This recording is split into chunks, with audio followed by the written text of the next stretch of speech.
I've always told myself I came out here to find peace. After Emily died, I needed to get away from the pitying looks, the hushed conversations, the casseroles left on my doorstep. People meant well, but every act of kindness reminded me of what I'd lost. So, I sold the house, bought the RV, and hit the road.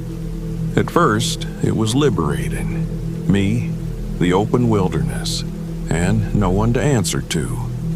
But now, deep in the boundary waters, with snow piling up outside and the heater sputtering its last breath, I was starting to think I'd made a mistake.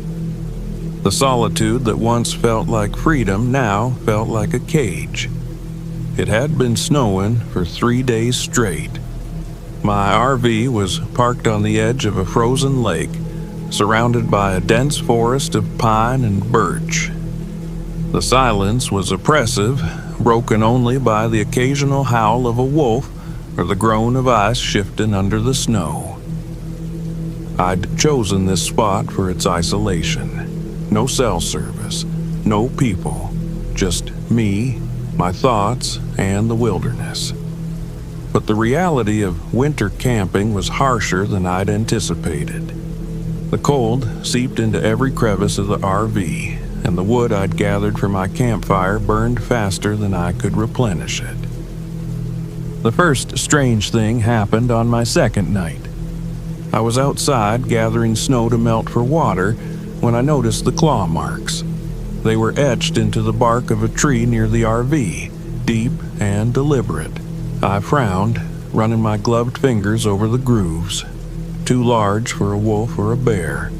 Maybe the previous camper had a dog, I told myself.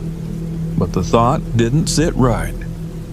The next morning, I went out to gather firewood and found the deer carcass. It was lying in the snow a few hundred yards from my campsite, its rib cage split open and its entrails strewn across the ground. The strangest part was that no meat had been taken. The kill was fresh, the blood still glistening, but whatever had done this hadn't eaten a bite. Tracks surrounded the carcass, humanoid, but with long clawed toes that sank deep into the snow. My stomach turned. Wolves, I muttered to myself, though I didn't believe it. Wolves don't leave kills untouched. That night, I locked the RV door and kept the fire burning until I fell asleep. The dream started on the third night. In the dream, I was walking through the woods, the trees twisting and groaning around me. The air was bitterly cold and the snow crunched underfoot. A shadow moved ahead, gaunt and skeletal, with glowing yellow eyes that pierced the darkness. "Ethan," it whispered, its voice like wind through dead leaves. "Ethan, you are not strong enough." I woke with a start, my breath fogging in the freezing air. My heater had given out during the night, leaving the RV an icy tomb. I scrambled out of bed, my hands shaking as I relit the camp stove. When I opened the curtains, I saw footprints in the snow. They led from the edge of the forest to my RV, circling it in a tight spiral before disappearing back into the trees. My heart pounded in my chest. By the fourth day, my food stores were dwindling. I'd rationed carefully, but something had raided my supplies overnight. Packages of dried meat were scattered in the snow, their contents shredded and uneaten. My gas canisters for the backup stove were missing. I searched the RV from top to bottom, but there was no sign of them. The whispers started that afternoon. I was chopping wood when I heard it. A low, guttural growl followed by a voice calling my name. "Ethan!" I froze, my breath visible in the frigid air. The voice was soft, almost melodic, but it sent a chill down my spine. I turned in a slow circle, my axe gripped tightly in my hands. "Who's there?" I shouted. The forest stared back at me, silent and indifferent. That night, I saw it. I was sitting by the fire, my axe within reach. When I felt the hairs on the back of my neck stand on end, I looked up and saw it standing at the edge of the trees. It was tall, emaciated, and unnervingly silent. Its skin was stretched tight over its bones, mottled with patches of frostbitten flesh. Antlers jutted from its skull, their jagged tips catching the firelight. Its eyes glowed yellow, unblinking. I reached for my axe, but the creature didn't move. It just stared at me, its breath fogging in the cold air. "Stay away," I whispered, my voice trembling. The Wendigo tilted its head, as if considering my words. Then, with unnatural speed, it darted forward, stopping just short of the fire. Its clawed hand reached out, dragging across the RV's window, leaving deep gouges in the glass.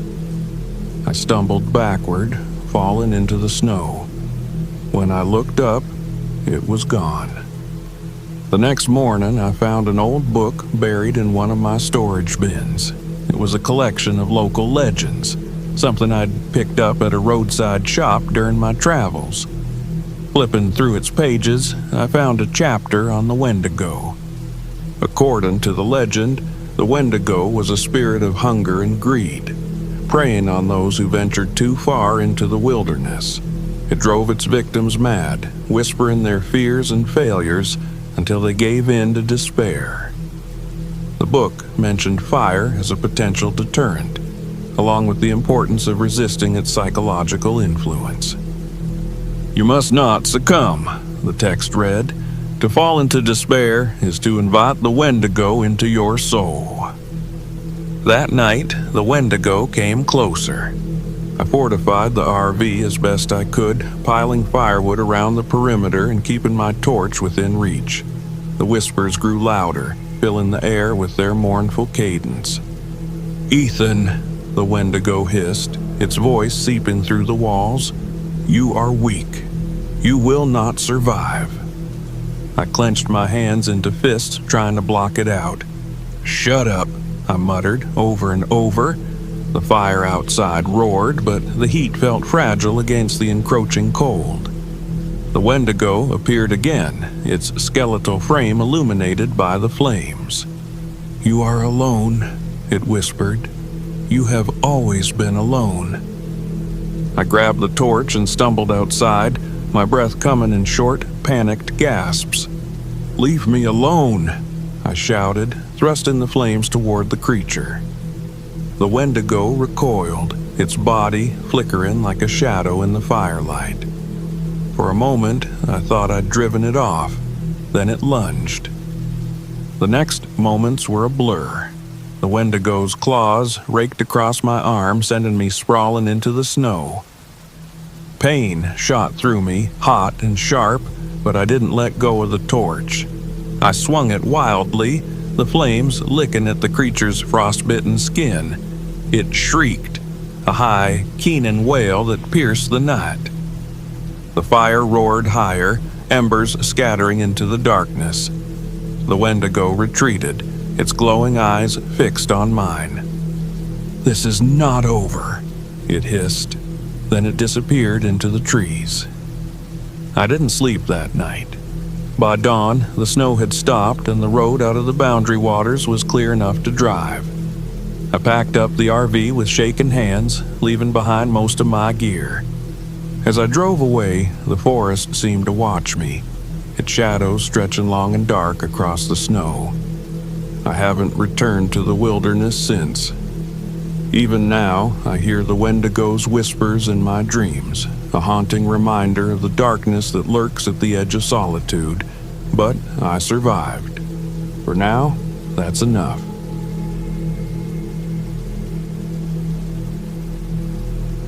The stillness of Donner Lake was the kind that could suffocate you.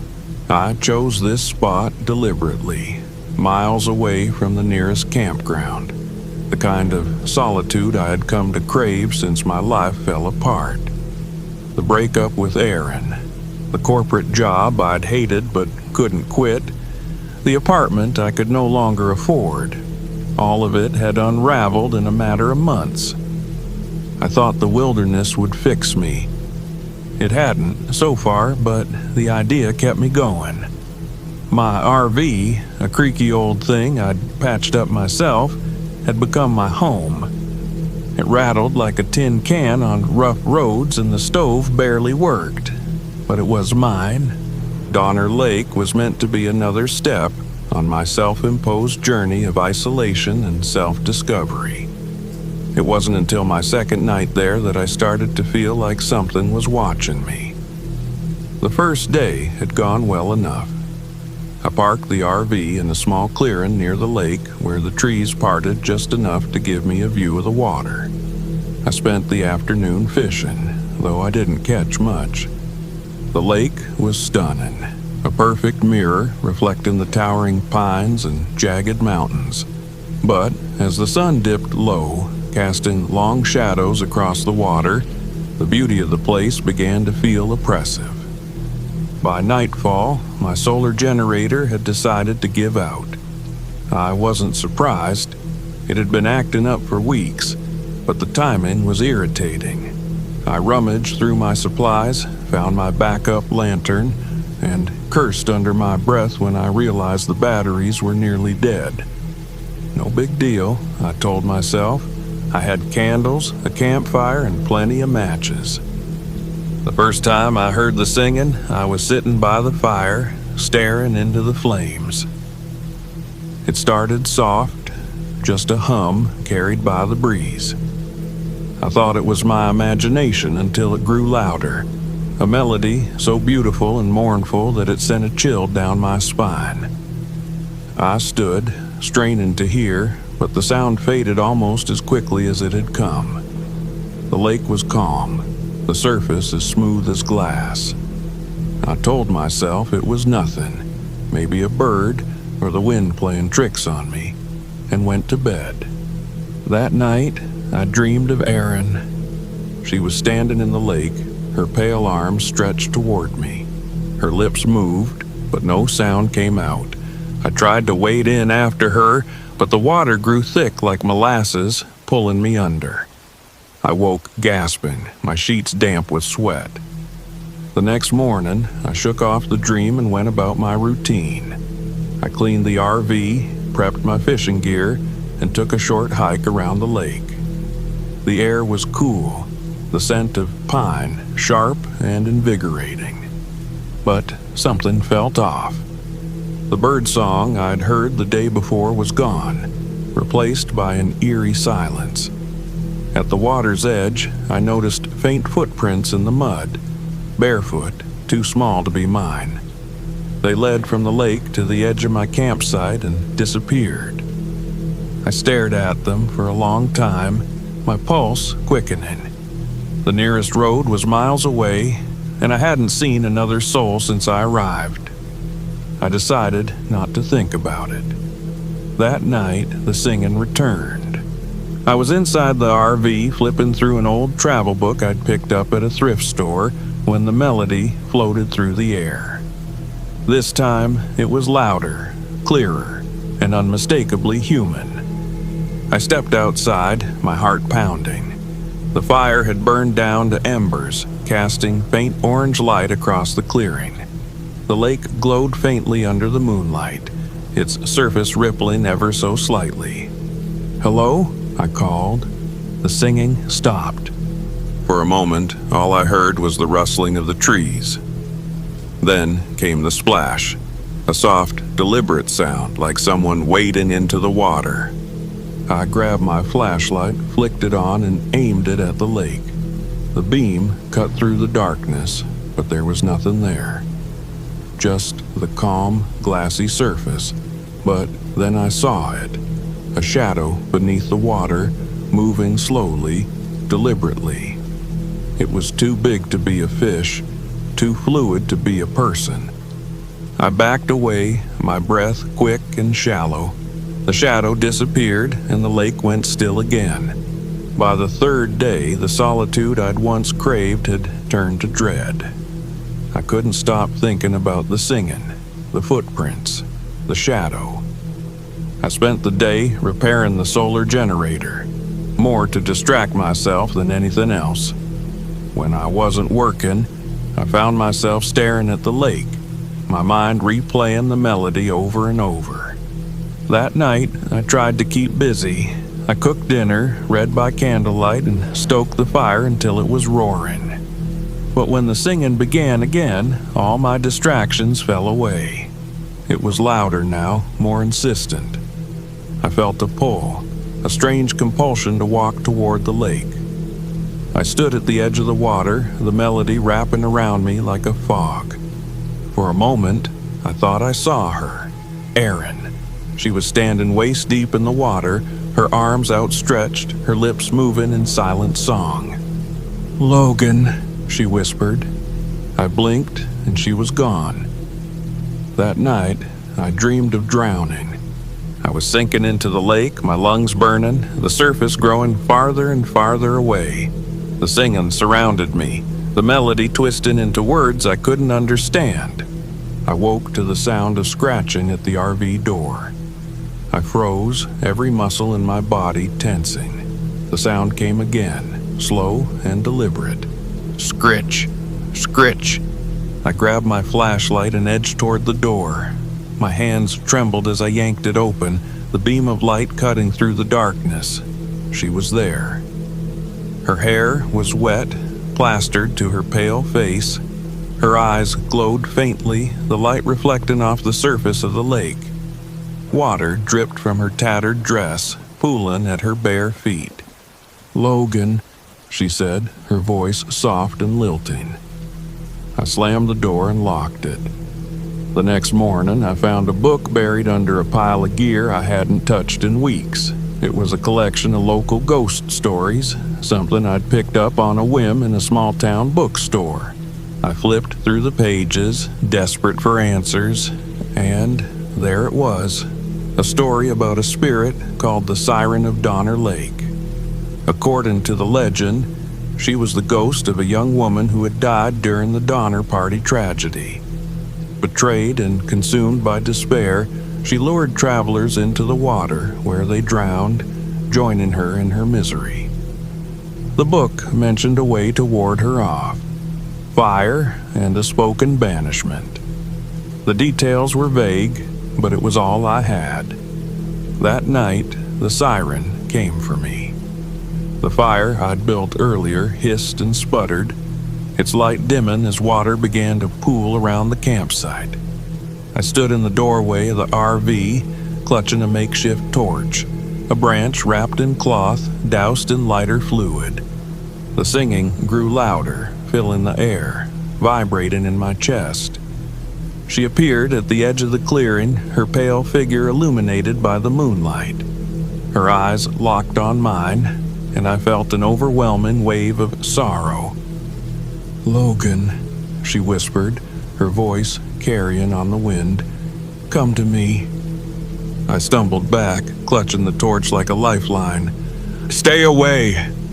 She stepped closer, the water rising around her feet. Her face was a mask of grief and rage, her voice rising in a haunting crescendo. I lit the torch, the flames roaring to life. The siren flinched, her form flickering like a candle in the wind. I shouted the words from the book, though they felt clumsy and foreign on my tongue. "Leave this place. You have no power here." The siren let out a piercing wail, her body twisting and contorting. The water receded, and she disappeared into the shadows. At dawn, I packed up and left. The RV rattled as I sped down the dirt road, my hands gripping the wheel so tightly they ached. I didn't look back. I still hear the siren's song sometimes, faint and distant, in the quiet moments when I'm alone. It reminds me that some places should be left undisturbed, and some scars never truly heal. But I survived, and for now, that's enough.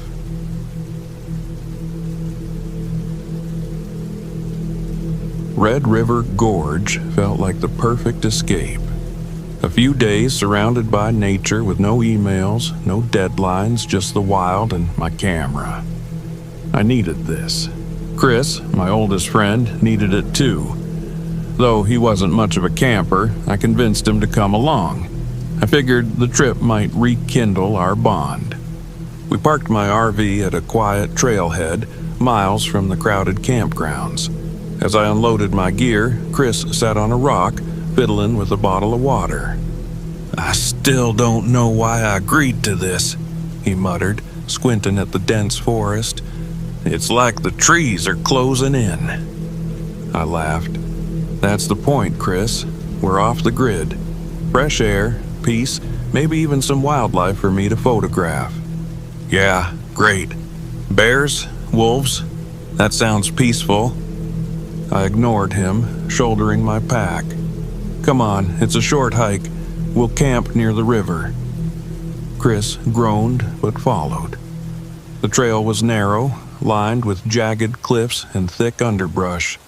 The gorge lived up to its reputation, stunning, rugged, and untamed. But there was something else too. The air felt heavy. I brushed it off, chalking it up to the humidity. By the time we reached the riverbed, the sun was low on the horizon. I paused, staring. Something was wrong. The river was gone. Where there should have been rushing water, there was only cracked, dry earth. Chris stopped beside me, his expression shifting from annoyance to unease. Evan, are you sure this is the spot?" "Positive," I said, pulling out my map. "The river runs right through here." Chris crouched, touching the dry ground. "Looks like it hasn't been here in years." "That's impossible. It was flowing last week." My voice faltered. It didn't make sense. I felt a flicker of doubt, but quickly buried it. "It's probably seasonal," I lied, unwilling to admit how unsettling this was. "Let's set up camp." As night fell, the forest came alive. Or rather, it didn't. Normally, the woods buzzed with life. Insects, frogs, rustling leaves. But here, the silence was oppressive. Even the wind seemed afraid to move. Chris sat close to the fire, nervously poking at the flames. "Does it feel quiet to you?" "It's remote," I said, fiddling with my camera. "Relax." He snorted. "Sure, relax while nature murders me." "Chris, you're being..." I stopped. My camera had just powered down. Frowning, I turned it back on and reviewed the footage from earlier. That's when I saw it. A figure. It was blurry, almost imperceptible, but unmistakably humanoid. It stood at the edge of the frame, hidden among the trees. I blinked, rewound the clip, and zoomed in. The image distorted, the figure disappearing into static. "What's wrong?" Chris asked, noticing my expression. "Nothing," I said quickly, shutting the camera off. "Just a glitch." The first night passed without sleep. I heard it, the faint sound of footsteps circling our campsite, stopping just outside the firelight. Every time I shone my flashlight, there was nothing. Chris didn't hear it. He was snoring in his tent, blissfully unaware. The next morning, we met Laura. She appeared suddenly, stepping out from the trees as we packed our gear. Her boots were worn, her hair tied back beneath a bandana. She looked like she belonged here, unlike Chris, who flinched at the sight of her. "Morning," she said, her tone friendly but guarded. "Didn't expect to see anyone this far out." "We're camping," I said, forcing a smile. "Doing some photography." She nodded, her dark eyes scanning the dry riverbed. "Strange, isn't it? This river used to run year-round." "You've been here before?" Chris asked. "A few times," she said, "but I stay on the main trails now. This area's different." "Different how?" I asked, though I wasn't sure I wanted the answer. She hesitated. "You've heard the stories, right? About the Wendigo?" Chris groaned. "Oh, great! A ghost story. That's what I need." "It's not a ghost," Laura said sharply. "It's a spirit, a creature. The Wendigo appears when something's wrong, when the land's been disrespected or people have gone too far. It preys on greed and hunger." I laughed, trying to ease the tension. "Well, good thing we're not greedy." Laura didn't laugh. She looked at me, then at Chris. "Be careful. Things can change quickly out here." Laura's warning lingered as we hiked deeper into the forest. Chris was unusually quiet, glancing over his shoulder every few minutes. I tried to shake off my unease, focusing on setting up new motion sensor cameras. But as I reviewed the footage, the images disturbed me. The cameras captured blurry shapes, elongated humanoid figures skirting the edges of the frame. I didn't tell Chris. He was already on edge. That night, the forest came alive with sounds, faint growls, snapping twigs, and something that sounded like breathing. I stayed by the fire, gripping my flashlight while Chris sat rigid beside me. "I heard it," he whispered. "Tell me you heard it." "I heard it," I admitted. "Stay close." At some point, Chris stood abruptly. "I'm going to the RV." "No way," I said. "It's too far, and—" But he was already walking into the darkness. I chased after him, my flashlight barely piercing the gloom. "Chris, stop!" He turned, his face pale. "Didn't you hear her? Laura's voice. She's calling for help." I stared at him. "Chris, Laura's not here." But he wasn't listening. He kept moving, faster now, until I grabbed his arm and yanked him back. "Listen to me!" I shouted. "You're not thinking clearly." Chris looked at me, confused, as if waking from a dream. I thought I heard." The growling returned, closer this time. The foul stench of decay filled the air, making my stomach churn. Something moved in the shadows, too fast to see. "Run," I whispered. We sprinted back to camp, but the fire had died. The woods pressed in around us, suffocating and silent. Then came the mimicry. "Chris!" a voice called, identical to mine. He froze, staring into the trees. "Evan, what?" "It's not me," I hissed. "Don't listen to it." The voice came again, closer. "Chris, help me." Chris grabbed my arm, his face white with fear. "What is that?" The answer came with a snap of branches. A figure stepped into the clearing, a gaunt, elongated humanoid with glowing eyes and claws that gleamed in the faint moonlight. The smell of rot was overwhelming. It was the Wendigo. I shoved Chris toward the trail. "Run! Don't stop!" The Wendigo moved with unnatural speed, circling us, its glowing eyes locked on Chris. It growled, a guttural, bone-chilling sound. Chris tripped, falling hard, and I turned back, swinging my flashlight wildly. The light caught the creature's face, twisted and skeletal, its lips curling back to reveal jagged teeth. It flinched, momentarily blinded, and I used the distraction to drag Chris to his feet. We stumbled through the forest, the Wendigo's footsteps echoing behind us. I didn't know where we were going. I just knew we had to keep moving. We found Laura at the edge of the forest. She had a torch in one hand and a look of grim determination on her face. "It's here, isn't it?" she said. I nodded, gasping for breath. "What do we do?" "Fire," she said. "It's the only thing that weakens it." Chris was shaking, his face pale. "We're gonna die out here." "No, we're not," I said, trying to sound braver than I felt. "We fight."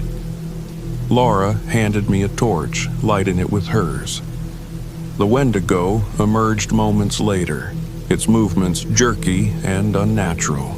It circled us, growling, its eyes gleaming with hunger. "Hold your ground," Laura said. "Don't let it separate us." The creature lunged faster than I could react. Laura swung her torch, the flames grazing its side. It screeched, recoiling, the sound like nails on a chalkboard. Chris panicked, dropping his torch and bolting into the woods. "Chris, no!" I shouted, but it was too late. The Wendigo turned, chasing after him. "Stay here," I told Laura, running after my friend. I found Chris slumped against a tree, his breathing shallow. The Wendigo stood over him, its claws poised. I didn't think, I just acted, swinging my torch with all my strength. The flames caught its arm and it howled, retreating into the shadows. Chris looked up at me, his eyes glassy. "Evan," he whispered, "it's inside my head. I can't stop it." "You're fine," I said, pulling him to his feet. "We're getting out of here." We made it back to Laura, but Chris wasn't the same. He muttered incoherently, his eyes darting around like he was seeing things I couldn't. "We have to go," Laura said. "Now." The three of us ran, the Wendigo's growls following us all the way to the RV. When we finally reached it, I shoved Chris inside and slammed the door. Laura and I collapsed, exhausted. But something felt wrong. Chris was silent, sitting in the corner, his head bowed. I approached cautiously. "Chris?" I said. He looked up, smiling, a cold, unnatural smile. "You can't escape," he said, his voice distorted. The Wendigo's reflection gleamed in his eyes. Ending. We drove away, leaving the gorge behind, but the claw marks on the RV's side were a stark reminder of what we'd faced. Chris didn't speak again, his smile frozen, his eyes distant. As we crossed the state line, I glanced in the rearview mirror. The Wendigo stood at the edge of the forest, watching us. We survived, but I'll never go back. Some places aren't meant to be disturbed.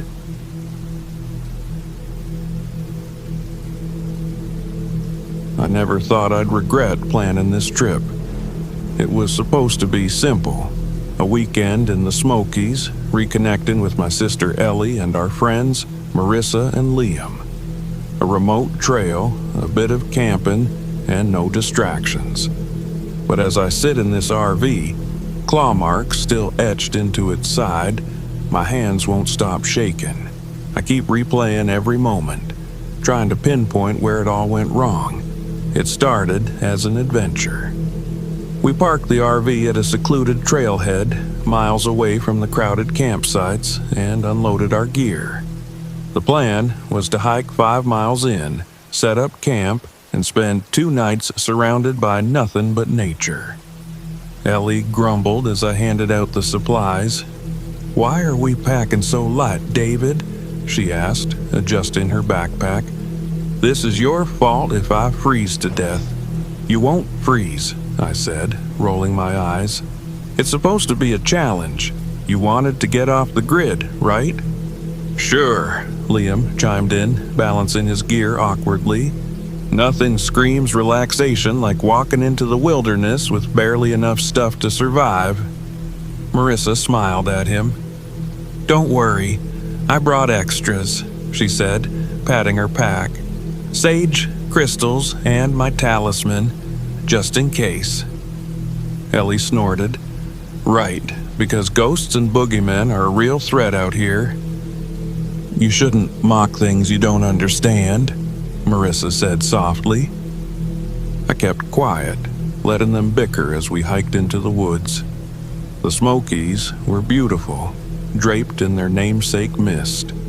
Sunlight filtered through the dense canopy, dappling the trail with golden patches. but the deeper we went, the quieter it became. No bird song, no rustling leaves, just our footsteps crunching over the dirt. We reached the clearing by late afternoon. It was perfect, a flat space surrounded by tall trees, with a creek nearby for water. I helped Liam pitch the tents, though one of the poles snapped when he handled it too roughly. He ended up sharing with Ellie and Marissa. As the sun dipped behind the mountains, I lit the campfire and passed around the food. The warmth and light felt comforting. Even Ellie started to relax, teasing Liam for his lack of camping skills.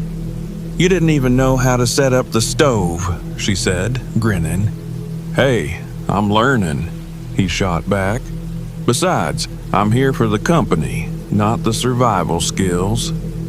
We laughed, and for a moment, everything felt normal. But that night, the woods didn't let us forget where we were. The first sign came when we heard it. Knocking sounds, faint but deliberate. At first, I thought it was an animal, but the rhythm was too consistent. Knock, knock, knock, then silence. Liam sat up, peering into the darkness. "What the hell was that?"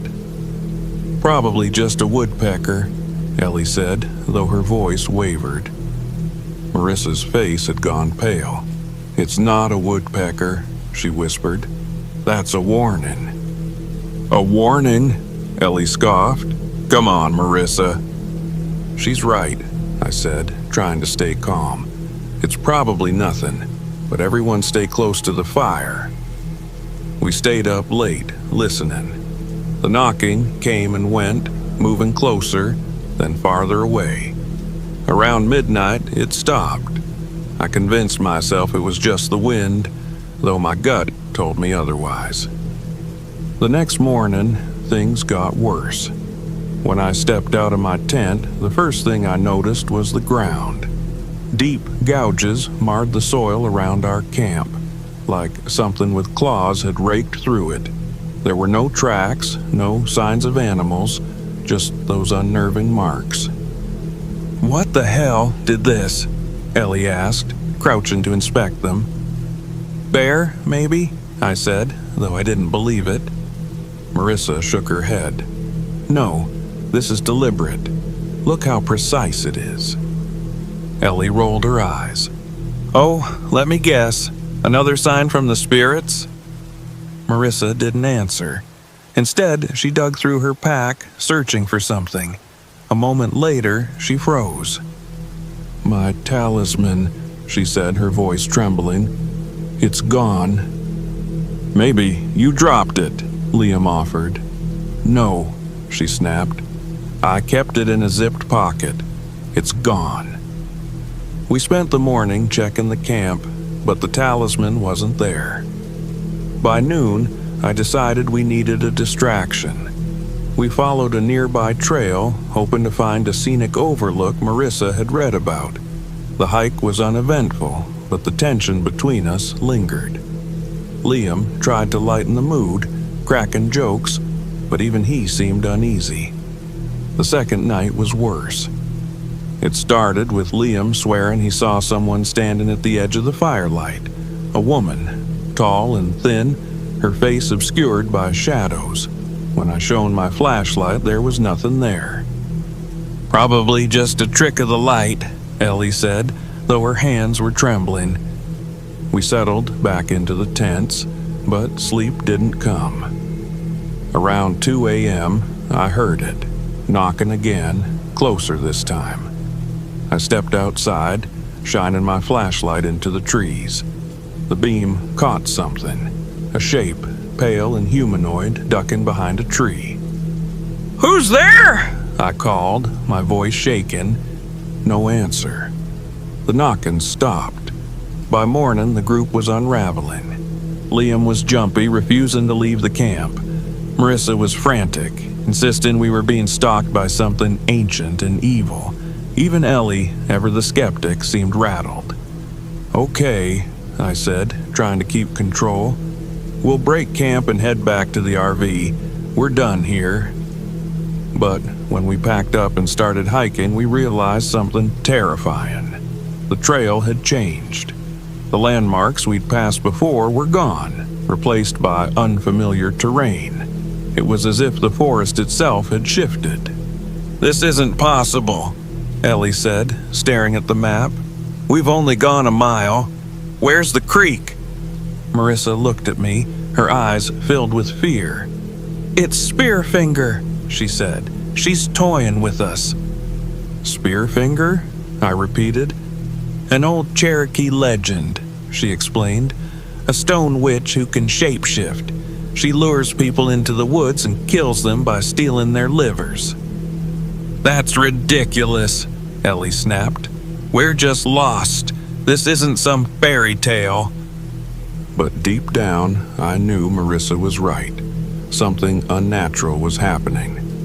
That evening, Liam vanished. One moment he was with us, muttering about how he hated the forest. The next, he was gone. We called his name, searched the surrounding trees, but there was no sign of him. An hour later, he returned, stumbling into camp. His face was pale, his eyes distant. He didn't speak, just sat by the fire, staring blankly. "Liam?" I asked, shaking his shoulder. "Where did you go?" He didn't answer. Ellie backed away. "Something's wrong with him." Marissa grabbed my arm. "That's not Liam," she whispered. Before I could respond, Liam looked up. His lips curled into a smile, a cold, unnatural expression. And then he spoke, his voice distorted. "You can't escape." Panic set in. Marissa lit sage, waving the smoke around the camp. "It's her," she said. "She's taken his form." Ellie grabbed a stick from the fire, holding it like a weapon. "Stay back." Liam, or whatever had taken his place, laughed. It was a hollow, chilling sound. Then he lunged.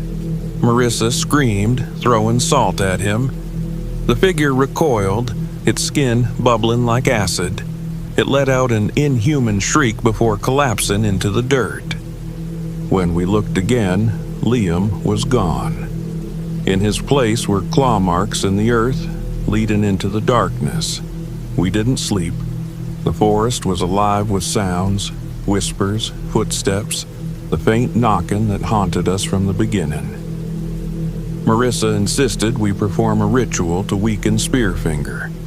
She burned her talisman and scattered the ashes around the camp, chanting prayers under her breath. At dawn, we ran. The forest seemed to fight us, trees looming closer, shadows darting just out of sight. But finally, mercifully, we reached the RV. As we drove away, I glanced in the rearview mirror. A figure stood at the edge of the trees, watching us. Her face was pale, her eyes hollow, and her hand ended in a sharp, stone-like spear. We survived, but I can still feel her presence, like she's waiting, watching, and I know we'll never really escape.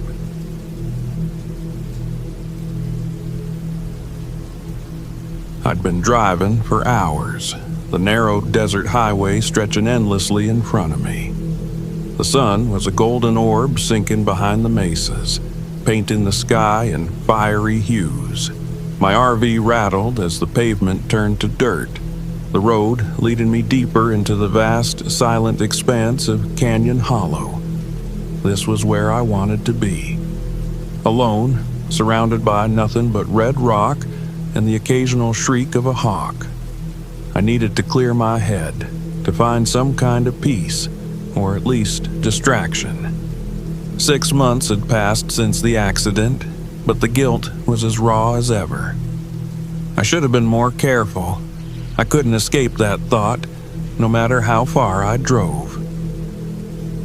Canyon Hollow was famous for its petroglyphs, remnants of an ancient people whose art told stories of life, death, and something in between. It was also infamous for its mysteries, tales of settlers who vanished, of travelers who never made it out. But I didn't believe in that sort of thing. History was history, nothing more. I pulled into the campground as dusk settled, parking near the edge of the canyon. There were only 2 other campers, an older couple in a beat-up RV several spots down. They waved as I stepped out, and I gave them a nod. The silence of the desert was almost unnerving, the kind of quiet that pressed on your ears. I shook it off and set up camp, promising myself a good night's rest before exploring the next day. That first night, I dreamed of the accident. I was back on the ridge, the rocks crumbling beneath my feet. I heard Alex shouting, his voice raw with panic. My hands reached out for him, but I wasn't fast enough. I woke up drenched in sweat, my chest tight. The silence outside was absolute, broken only by the occasional creak of the RV as it settled into the cool desert air. I stepped outside for some fresh air. The moon hung high, casting long shadows over the red rocks. I could see the older couple's RV, their lights off. Beyond them, the canyon stretched out, an ocean of darkness. That's when I heard it. A faint voice carried on the wind. "Ethan!" I froze, my heart pounding. The voice was faint but unmistakable. It was Alex's. Impossible, I told myself. Just a trick of the wind. I stood there for a moment, staring into the void before retreating to the safety of the RV. I didn't sleep much after that. The next morning, I tried to shake off the unease. The sun was bright and the desert looked almost friendly in the daylight. I packed a bag with water and snacks and set off to explore the petroglyphs. The trail was rugged, winding through narrow canyons and open plains dotted with junipers. The carvings appeared in clusters, etched into the stone with astonishing precision. Animals, spirals, figures locked in what looked like dances or battles. Then I found the symbols. Unlike the other carvings, these were jagged and erratic, spirals that twisted into themselves like whirlpools. They didn't fit with the rest of the art. Standing there, I felt a chill despite the sun. It wasn't just the symbols, it was the silence. No birds, no wind, just me and the rocks. When I got back to camp, the older couple's RV was gone. At first I thought that they'd left while I was out, but their spot was wrong. Their folding chairs were still there, along with a cooler and a half-empty coffee mug. Their fire pit had ashes that were still warm. I walked over, calling out, but no one answered. The RV keys were sitting on the folding table as if they'd just stepped away for a moment. A heavy unease settled over me, but I convinced myself there had to be an explanation. Maybe they'd gone for a hike. Maybe they'd gotten a ride into town. But as night fell, the unease turned into something closer to fear. The wind picked up after sundown, howling through the canyon like a living thing.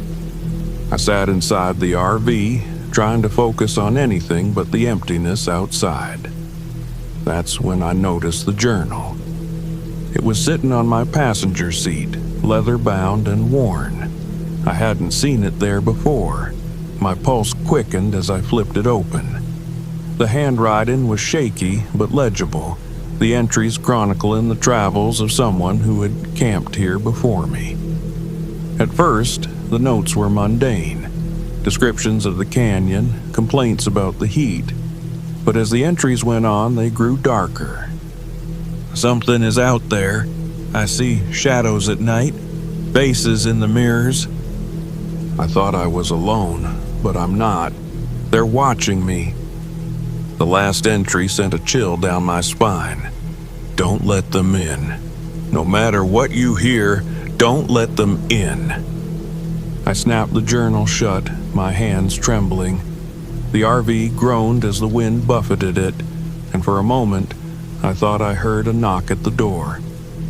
Just the wind, I told myself. But then it came again, louder. "Hello?" I called, my voice shaken. No answer. I grabbed the flashlight and opened the door. The desert stretched out before me, empty and silent. But then I saw them, footprints in the dirt leading from the ridge down to my RV. My stomach turned. That night, I barricaded the door with everything I could find. Sleep was out of the question. The whispers started around midnight, faint at first, then louder. They called my name, voices I recognized but couldn't place. Alex was one of them. I covered my ears, rocking back and forth until the sun came up. The next day, I decided to leave. I packed up as fast as I could and started the engine, relief flooding me when it roared to life. But as I drove toward the exit, the road twisted and looped, always bringing me back to the campground. I tried every direction, but it was no use. It was like the canyon wouldn't let me go. Desperation drove me back to the petroglyphs. I followed the spirals, hoping they held some kind of answer. The silence was crushing now, the air heavy with dread. And then I saw it, a wagon train, fully intact, crossing the canyon in the distance. At first, I thought it was a mirage, but as I got closer, the figures became clearer. Men, women, and children in 19th century clothing. Their faces were pale, their movements slow and deliberate. I shouted, waving my arms, but they didn't react. As I approached, they vanished, leaving only skeletal remains of wagons and rusted tools in their wake. That night, they came for me. I sat in the RV, knife in hand, as shadows moved outside. The voices were louder now, pleading and accusing all at once. "Why did you leave me, Ethan?" Alex's voice cut through the din, filled with anger and sorrow.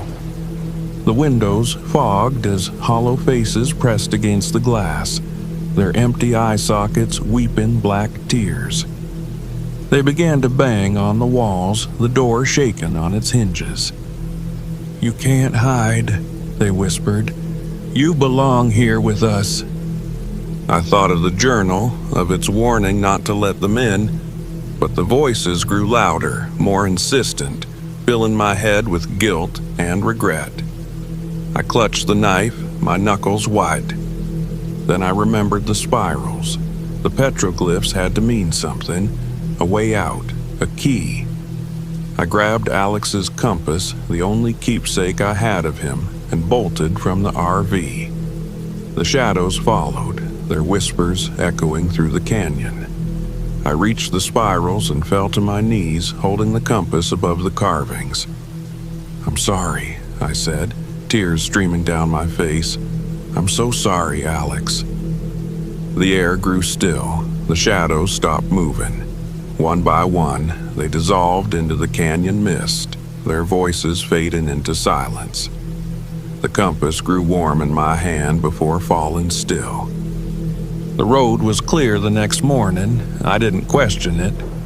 I drove until the canyon was a distant memory, the horizon opening up before me. But even now, I can't shake the feeling that they're still watching, that someday, somewhere, the whispers will start again.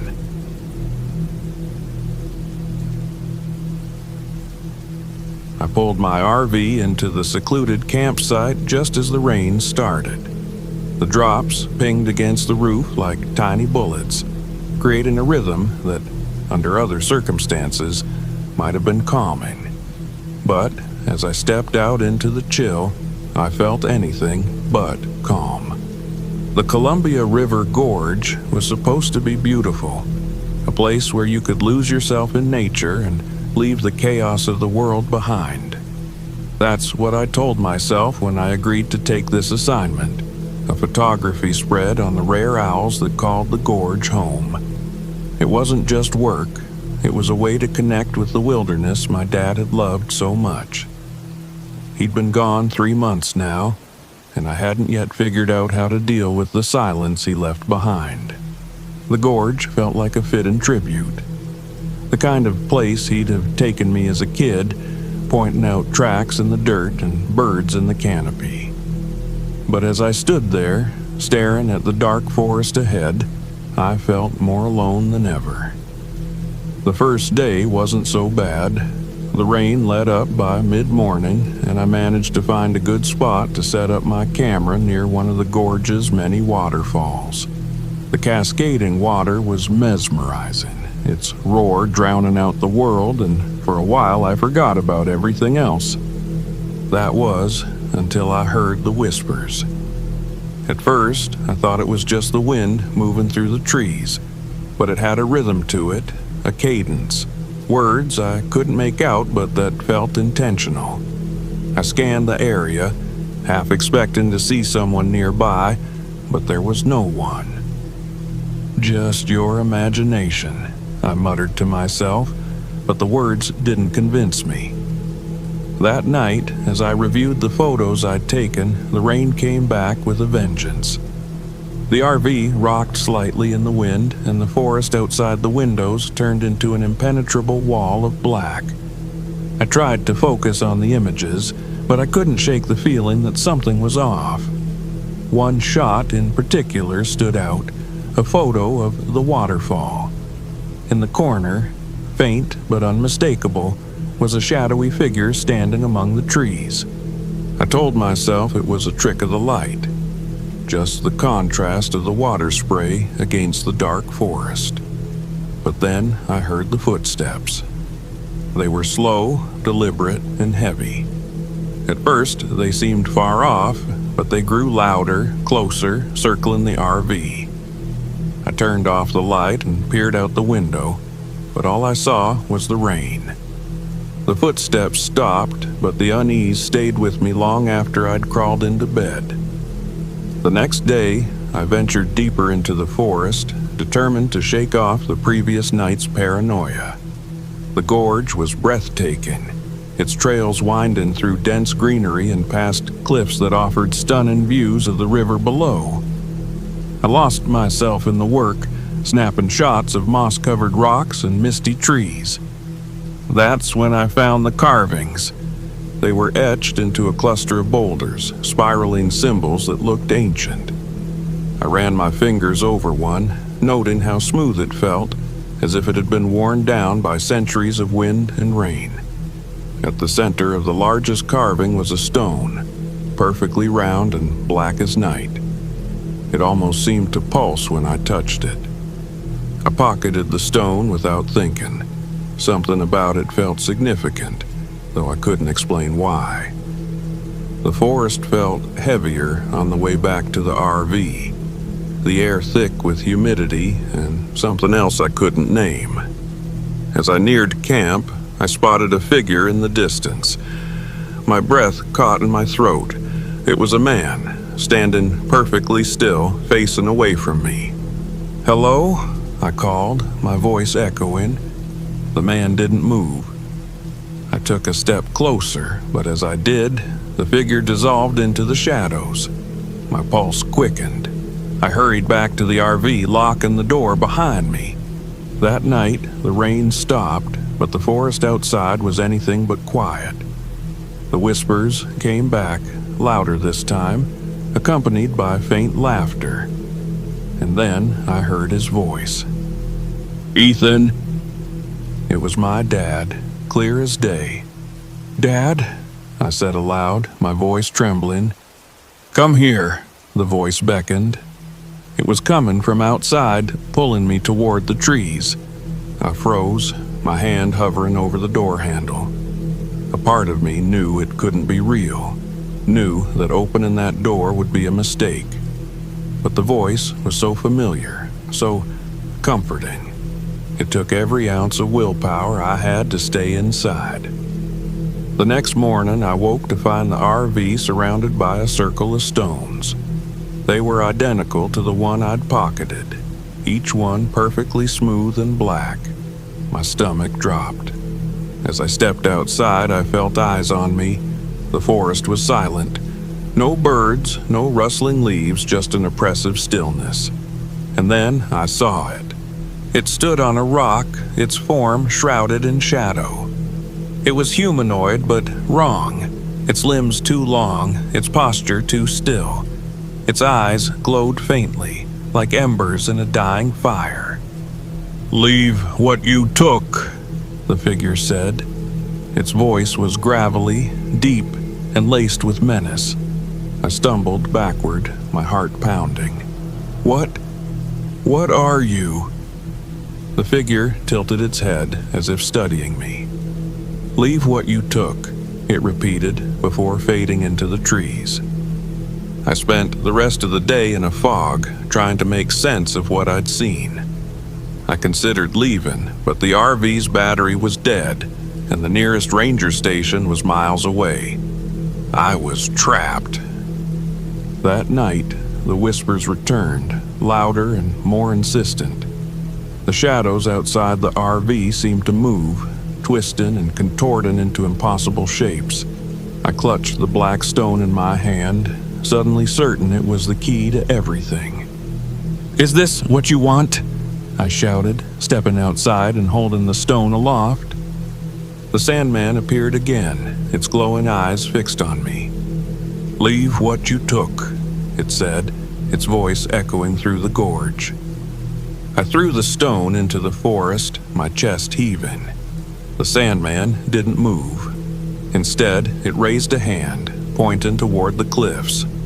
"Come," it whispered. I didn't follow. Instead, I bolted back into the RV and slammed the door. The Sandman's form loomed outside, but it didn't approach. Instead, it simply stared, its eyes burning into me. Somehow, I managed to jumpstart the RV the next morning. As I drove out of the gorge, the weight that had pressed on me for days began to lift. But the memory of the Sandman stayed with me, its whispers echoing in my mind. Weeks later, as I developed my photos, I found something chilling. In one shot, a stunning image of an owl perched on a branch, there was a shadow in the background. Tall, humanoid, with glowing eyes. I haven't returned to the gorge since. But sometimes, when the wind is just right, I swear I hear it again. Leave what you took.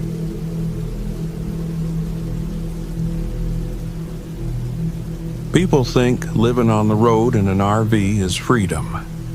And maybe it is, for the right kind of person. For me, it was less about freedom and more about necessity. My marriage had imploded 6 months ago, leaving me with a pile of bills and a suffocating apartment I could barely afford. So, I sold what I could, bought an old RV off Craigslist, and decided to hit the road. I wasn't looking for adventure. I was looking for peace. Somewhere I could just be. That's how I ended up in Lost Creek Wilderness in Colorado, a place that felt as isolated as I wanted to be. I'd read about it online, miles of granite formations, dense forests, and a winding creek that lived up to its name by disappearing underground only to reappear miles later. It sounded perfect. I parked my RV in a clearing near the creek. There were no other campers around, not a tent, not a car, just me and the wilderness. The silence was almost too much at first.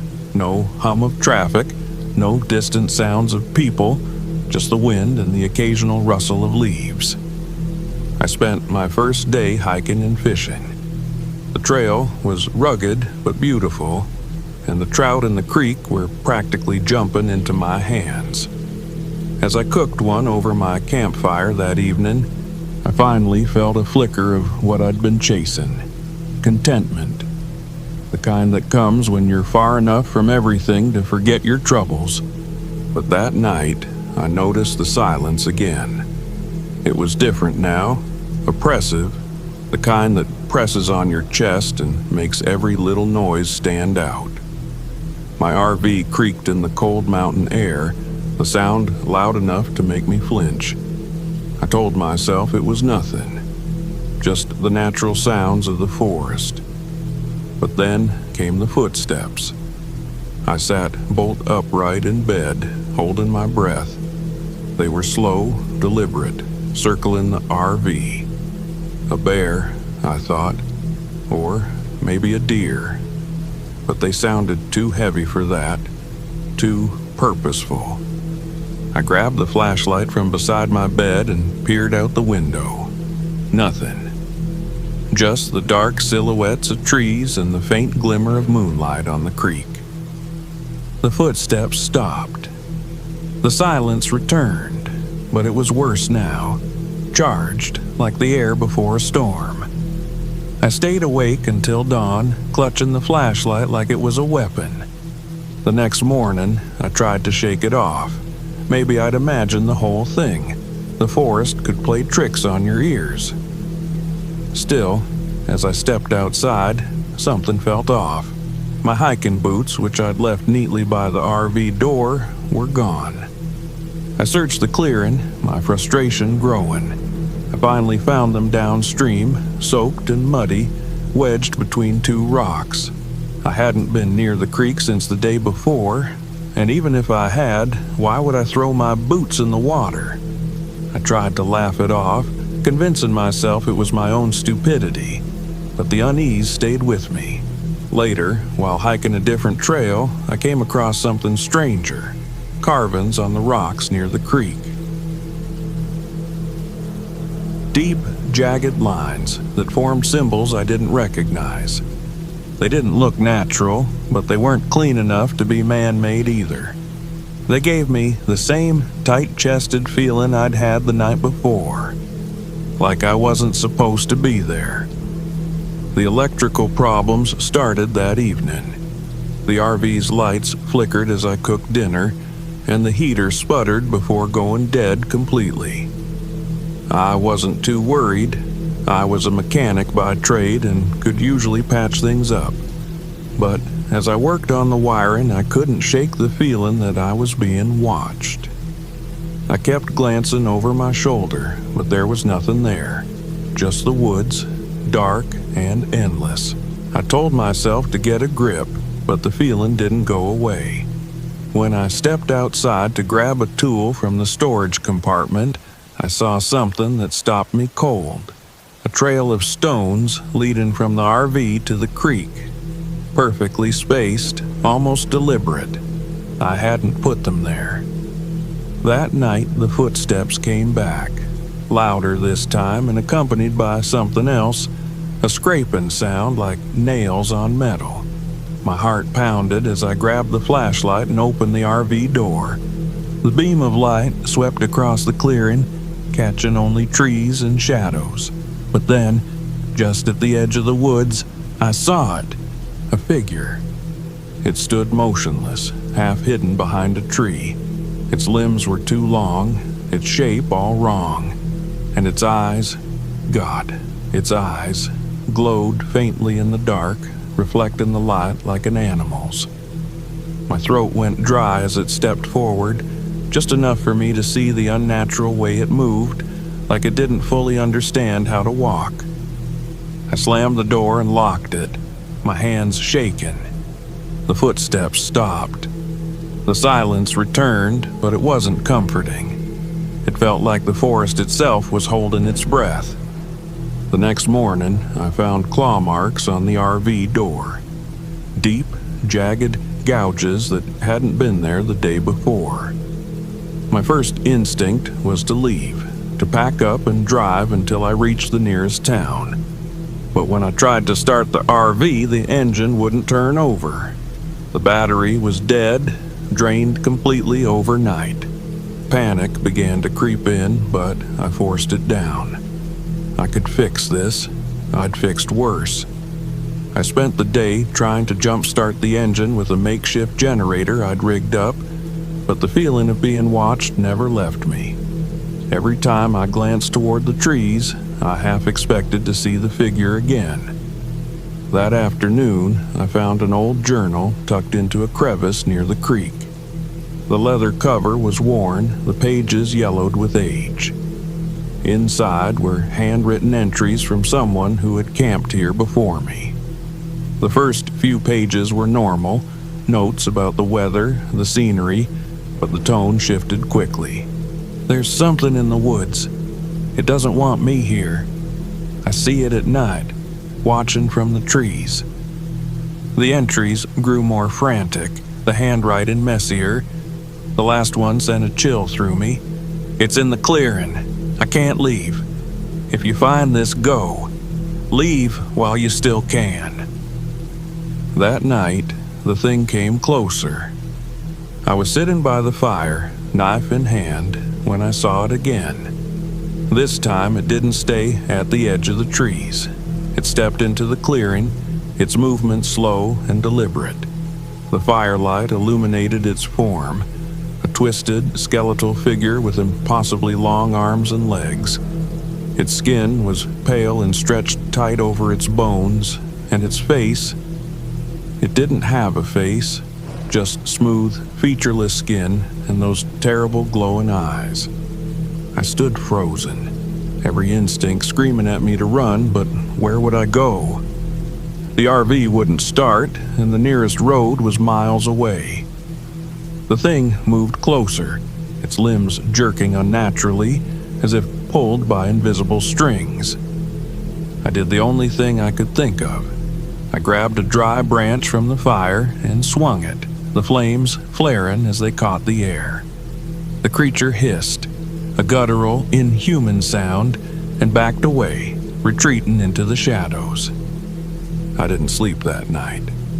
At dawn, I made one last attempt to jumpstart the RV. My hands were trembling as I connected the wires, silently praying for the engine to turn over. When it finally roared to life, I almost cried. I didn't even bother packing up. I left the campsite as it was, speeding down the dirt road with the RV shaking beneath me. My heart didn't stop racing until I hit pavement, and even then, I kept glancing in the rearview mirror, expecting to see those glowing eyes chasing me. It's been months since that trip, and I haven't set foot in the wilderness since. The RV still has claw marks on the door, a reminder of how close I came to whatever that thing was. Sometimes, when I'm alone at night, I feel it again. That oppressive silence, the sense of being watched. And sometimes, just out of the corner of my eye, I think I see it, waiting, watching. Maybe I never really left Lost Creek. Maybe part of me is still there, standing in the clearing, staring into the trees. Or maybe it followed me.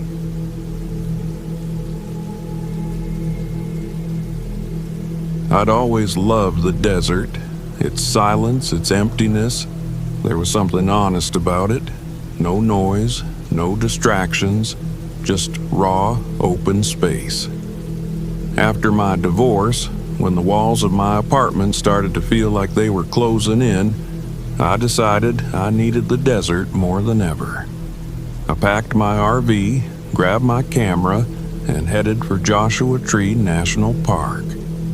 I told myself it was for a freelance article about solitude and healing, but really, I just needed to get away. The job I'd poured my life into had laid me off 6 months ago, and Emily, my ex-wife, left shortly after. Too much stress, she said, too much distance.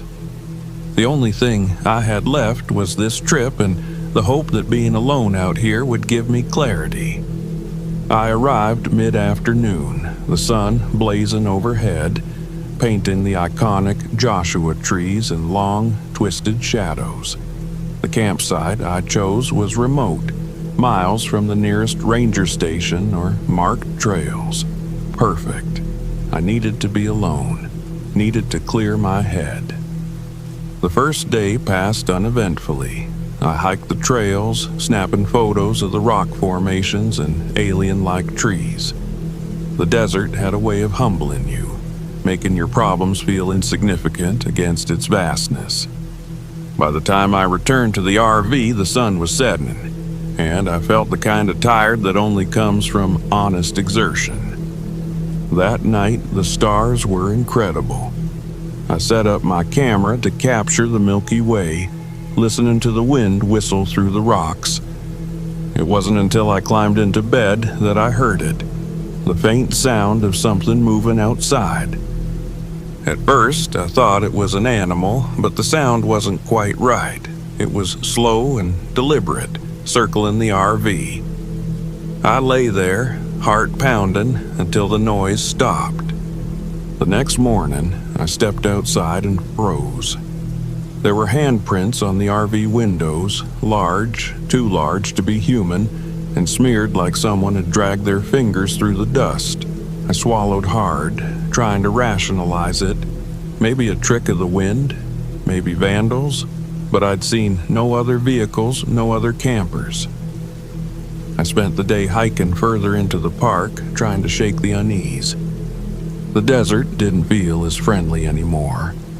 The wind seemed to carry whispers, faint and unintelligible, and I couldn't shake the feeling that I was being watched. That night, I spotted the lights.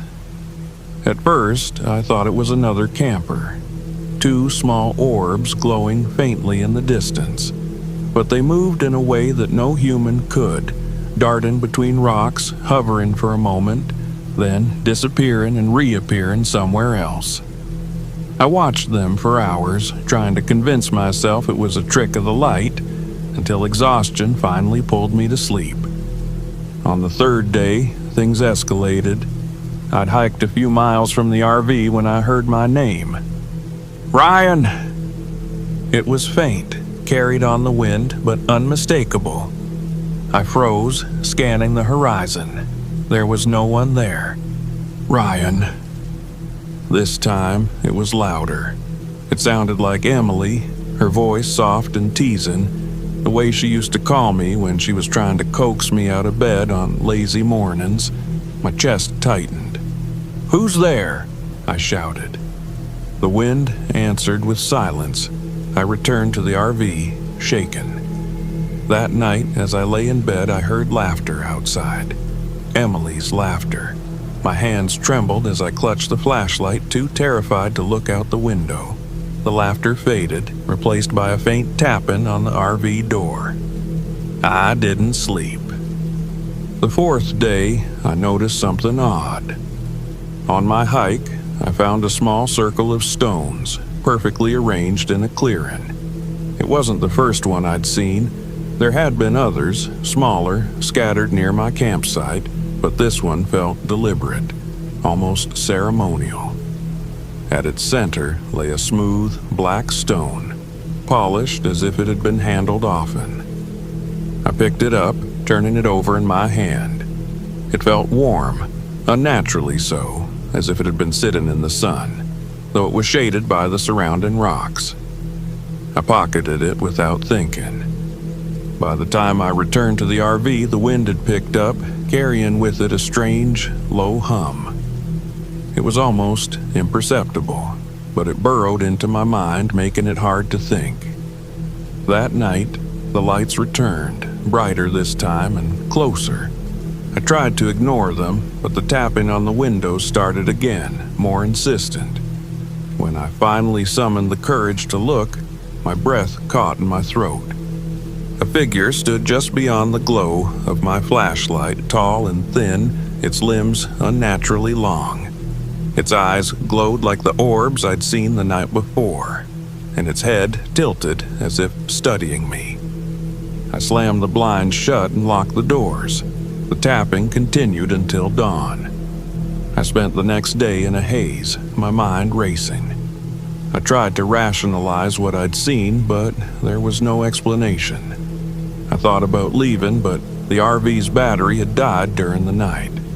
The solar charger was slow, and I was trapped until it charged enough to start the engine. That night, the Sandman came closer. I heard it before I saw it, a low, gravelly whisper that seemed to emanate from everywhere at once. "Leave what you took." I sat in the RV, clutching my flashlight as the whispers grew louder, more insistent. When I peeked out the window, it was there again, crouched on a rock, its glowing eyes fixed on me, its limbs stretched unnaturally, its form shifting and blending with the jagged landscape. "Leave what you took," it repeated, louder this time. I didn't understand. What had I taken? I finally remembered the black stone in my pocket. It sat on the RV counter now, a small, innocent thing that suddenly felt ominous. Was this what it wanted? Gathering my courage, I grabbed the stone and stepped outside. The desert was unnervingly quiet, the usual sounds of nocturnal animals absent. The Sandman stood a few feet away, its eyes blazing like fire. "I'm leaving it," I shouted, throwing the stone onto the ground. "Take it." The Sandman didn't move. Instead, it tilted its head again, as if considering me. Then, without a sound, it dissolved into the shadows, leaving me alone under the vast desert sky. I didn't sleep that night. The moment the RV's battery held enough charge, I started the engine and drove. The desert blurred past me, the oppressive silence giving way to the hum of the tires on the pavement. I didn't stop until I reached the nearest town. When I finally looked back at the photos I'd taken, my stomach turned. In several of them, I saw it, a shadow in the distance, its glowing eyes watching me. I wrote my article about Joshua Tree, about the beauty and solitude of the desert. But I left out the Sandman. Some things, I realized, are better left unsaid. And yet, sometimes at night, I hear it again. A low whisper carried on the wind. "Leave what you took."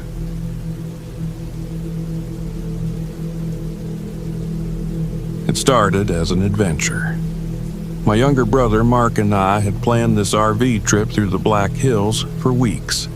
The forest called to me with its untamed beauty, rolling hills, dense pines, and endless trails. For Mark, it was less about nature and more about escape. He needed a break from the chaos of city life. We arrived mid-afternoon and parked the RV in a quiet clearing far from the main campground. Mark had grumbled the entire drive, but I shrugged it off. That was Mark, a constant critic, but someone who meant well in his own way. "You're sure about this spot?" he asked, hopping out of the RV and surveying the area. "It's perfect," I said. "Remote, quiet, and I'll get some amazing shots at dawn. Just wait." Mark rolled his eyes. "Great. I'll wait while the wolves circle us." I ignored him, unloading the gear. The air smelled of pine and damp earth, and the faint hum of wind through the trees felt almost alive. But there was something else too, something I couldn't quite place. A heaviness. I shook it off as excitement. After all, this was what I lived for. Untouched wilderness and the promise of a perfect shot. The hike to the overlook was more challenging than I anticipated. Our GPS kept losing signal, and the trail became harder to follow. Mark, unused to the wilderness, was slipping and cursing every few minutes. "Jason," he groaned, stopping to catch his breath. "Are you sure you know where we're going?" "It's a marked trail," I said, though I was starting to doubt myself. "Just keep moving." We were still debating when we met Amber. She emerged from the trees like she belonged there, her boots worn, her hair tied back in a messy braid. She looked like she'd been hiking for days. "Hi," she said, her voice friendly but cautious. "You two lost?" "No, just exploring," I said quickly. Amber raised an eyebrow. "You're heading into sacred ground?" Mark snorted. "Sacred? What, like ancient burial sites?" Amber's expression hardened. "Something like that. The Lakota believe this area is protected. It's not a place for tourists." "Good thing we're not tourists," I said, trying to keep the conversation light. "I'm a photographer, just here for the scenery." She didn't seem convinced. "Be careful, the Black Hills have their secrets. You don't want to upset the wrong thing." I laughed, unsure how to respond, but her words left a chill in the air. She turned and disappeared into the trees, leaving Mark shaking his head. "Who does she think she is? Ghost Patrol?" "She's just trying to help," I said, though her warning lingered. I glanced at the darkening forest and picked up the pace. By the time we reached the campsite, the sun had dipped below the hills, casting long shadows across the clearing. I set up my camera, hoping to capture the golden hour, but my focus kept drifting to the forest. Something about it felt off. Mark sat by the fire, poking at the flames. "This place is creepy," he muttered. "Too quiet." He wasn't wrong. There were no birds, no insects, just an oppressive silence that wrapped around us like a shroud. I busied myself with the camera, reviewing footage from earlier. That's when I saw it. Something in the corner of the frame.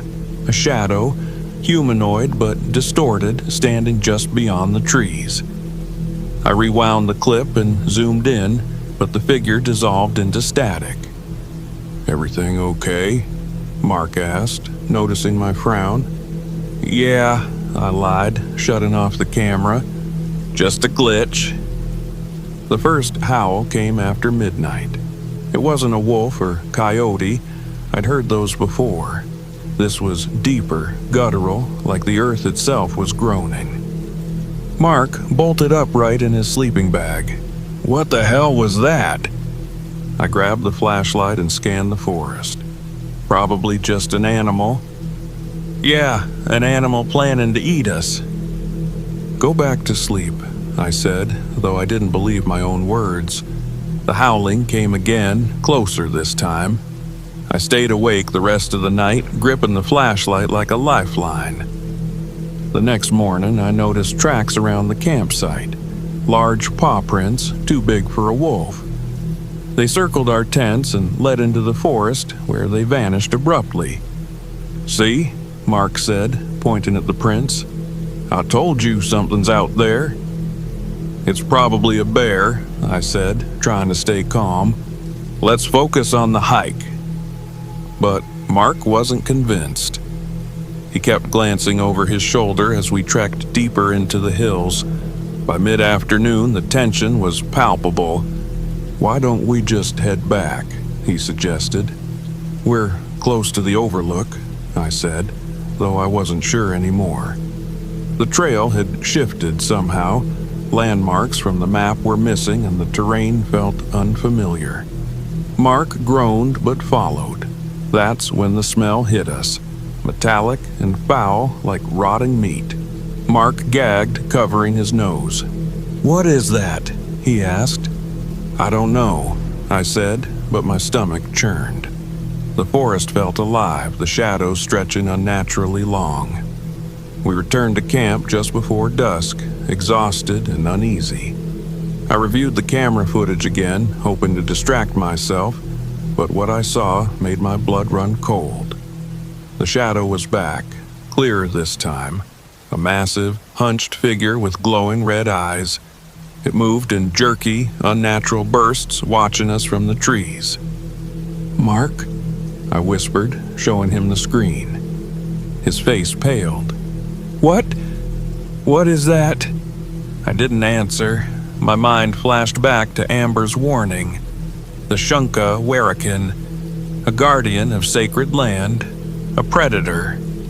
That night, the howling returned, accompanied by heavy footsteps circling the camp. The air was thick with the stench of decay. Mark grabbed a stick from the fire, his hands shaking. "Whatever it is, it's close," he said. "We need to stay calm," I said, though my heart was racing. Then it spoke. "Mark!" a voice called, eerily familiar. It sounded like mine, but distorted, stretched.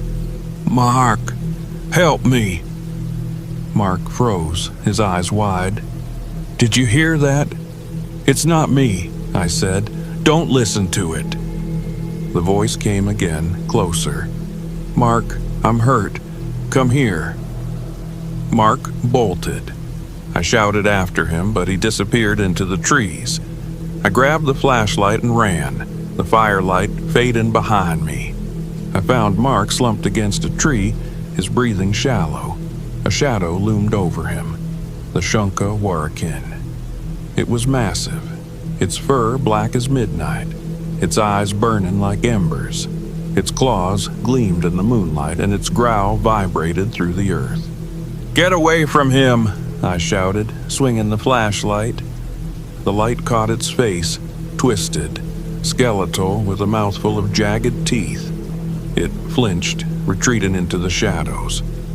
I pulled Mark to his feet, half carrying him back to camp. Amber was waiting for us, her face pale but determined.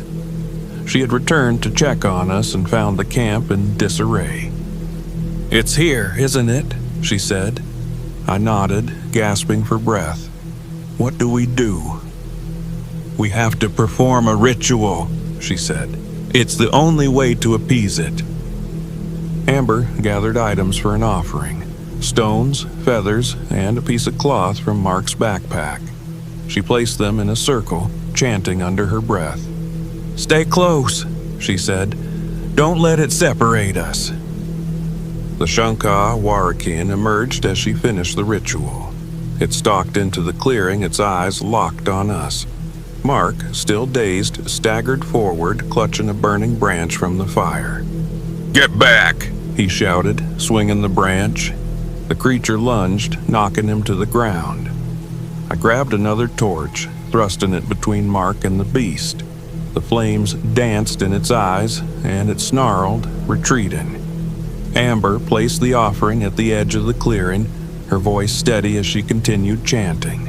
The Shunka Warakin hesitated, its growl deepening. Then, with a final roar, it vanished into the trees. We didn't waste time. Grabbing what we could, we ran to the RV, leaving the rest of our gear behind. The claw marks on the RV's side were a grim reminder of how close we'd come. As we drove away, Mark sat silently, his hands trembling. I glanced in the rearview mirror, my heart sinking. The Shunka Warakin stood on a distant ridge, its eyes glowing in the darkness. Some places aren't meant to be disturbed. The Black Hills keep their secrets, and I'll never set foot there again.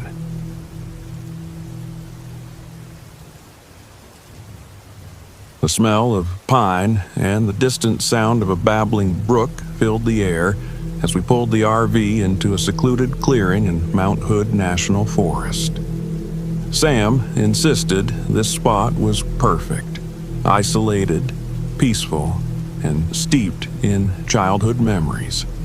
But something about the oppressive silence felt wrong. I shook it off as nerves. It had been years since the five of us, Sam, Dylan, Ava, Jordan, and me, had done something together. Sam had roped us all into this trip. 1 week to reconnect, he'd said, his excitement infectious. I agreed, though I wasn't sure what I hoped to reconnect with. The nostalgia of simpler times, our fading friendships, myself. "Let's set up," Sam called, his ranger voice commanding. The others groaned but complied, unloading gear while Dylan cracked jokes about bear attacks. As I helped Ava pitch a tent, I glanced into the dense forest surrounding us. The trees loomed tall, their dark branches swaying faintly in the breeze. Shadows flickered in the periphery of my vision, and I turned sharply, but saw nothing. The first signs came that night. We'd built a fire, laughing and teasing each other as we roasted marshmallows. Dylan had been in rare form, sneaking up behind Jordan with a stick to mimic a claw. sending him yelping into the dirt. Even Ava, ever the peacemaker, rolled her eyes at his antics. As the fire crackled, I noticed the sound of the forest had changed. No crickets, no rustling leaves, just silence, thick and unnatural. "Do you hear that?" I asked. Jordan cocked an eyebrow. "Hear what?" "Nothing. That's the point." Sam shrugged. "It's normal. Predators in the area can quiet things down. Probably a cougar nearby." I nodded, though my stomach twisted. It felt like something was watching us. I shivered and pulled my jacket tighter. When we finally crawled into the RV for the night, sleep came reluctantly. The wind rattled the trees, and I swore I heard faint laughter outside, high-pitched and distant, as if carried on the wind. I told myself it was my imagination, but when I woke at dawn, there were footprints in the dirt outside the RV. Too large to be one of ours. They circled the vehicle, stopping directly below my window. The second day brought more unease. We hiked to a nearby stream for water and stumbled across a rusty, weathered campsite. A decrepit tent leaned awkwardly against a tree, its fabric ripped to shreds. Inside, I found a single lantern, its glass cracked but strangely polished. "That's creepy," Ava said, stepping back. Dylan, of course, picked it up. "Cool! Free antique!" "Leave it," Sam said firmly. "This place is abandoned for a reason." Dylan rolled his eyes but dropped the lantern. That night, as the fire dwindled, we spotted faint lights flickering deep in the woods. Lanterns. At first, we thought they were other campers, but the lights moved erratically, zigzagging between trees, sometimes too high for any person to hold. "Maybe locals?" Jordan suggested, though his voice wavered. Sam shook his head. "No one should be this far out." Dylan leaned closer to the fire, grinning. "Maybe it's ghosts." "Not funny," Ava snapped. We decided to call it a night, though none of us admitted how uneasy we felt. As I climbed into my sleeping bag, I couldn't shake the feeling that the lanterns were watching us. The third night brought the strangers. They appeared as we sat around the fire, unannounced and eerily quiet. A man and a woman, dressed in outdated hiking gear, wool jackets, high-waisted trousers, and leather boots. The man's face was pale, his eyes shadowed by the brim of his hat. The woman smiled, but it didn't reach her eyes. "Mind if we join you?" the man asked. We hesitated. Sam, ever the ranger, gestured for them to sit. "Of course!" They didn't say much, only stared at us with an intensity that made my skin crawl. When they finally left, I felt an immense relief, though I couldn't explain why. "What the hell was that about?" Jordan muttered. "Probably locals," Sam said, but his tone was unsure. The next morning, Ava screamed. Her backpack, which she'd left by the RV, was gone. In its place was an old canvas rucksack with frayed straps. Inside were vintage camping supplies, tin plates, a yellowed map of the forest, and a faded black and white photograph of campers smiling at the camera. Campers who looked suspiciously like the strangers from the night before. Dylan disappeared that night. He'd gone to gather firewood and hadn't come back. At first, we thought he was playing another prank, but an hour passed, then 2. We fanned out, calling his name. The lanterns appeared again, flickering in the distance. We followed them, hoping they'd lead us to Dylan, but they always stayed just out of reach. Finally, we found a clearing. The lanterns vanished as we approached, leaving behind a scene that turned my blood cold. There was a campsite, identical to the one we'd found earlier. The same ripped tent, the same lantern. and on the ground, scattered like breadcrumbs, were Dylan's belongings: his flashlight, his jacket, and his favorite baseball cap. "Dylan!" Ava shouted, her voice breaking. There was no response. The phantom's true nature. That night, we realized the strangers weren't human. As we huddled in the RV, the lanterns reappeared, surrounding us in a perfect circle. Shadows moved between the trees, and then we heard it. Dylan's voice, calling weakly. "Help me!" Ava leapt for the door, but Sam grabbed her. "It's not him," he said, his voice shaking. The lanterns grew brighter, illuminating the figures standing outside. The strangers, now joined by more spectral figures, their faces pale and hollow. And there, among them, was Dylan, his eyes vacant, his body stiff as if he were a puppet on strings. "They're taking him," I whispered. "No," Sam said. "They already took him."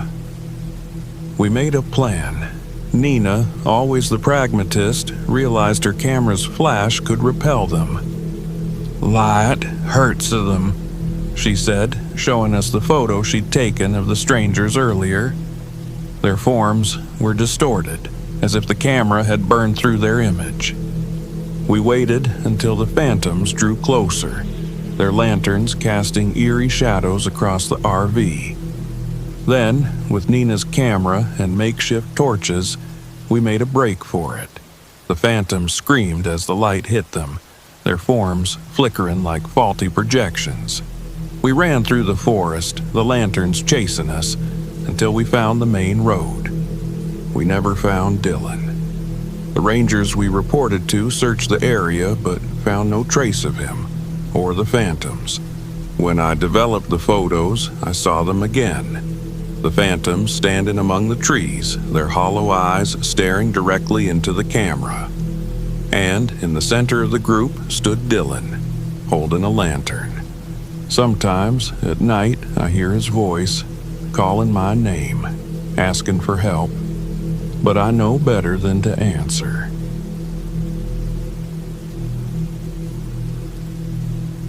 I should have trusted my gut the moment Jason suggested Devil's Den for the camping trip. The name alone should have been enough of a warning.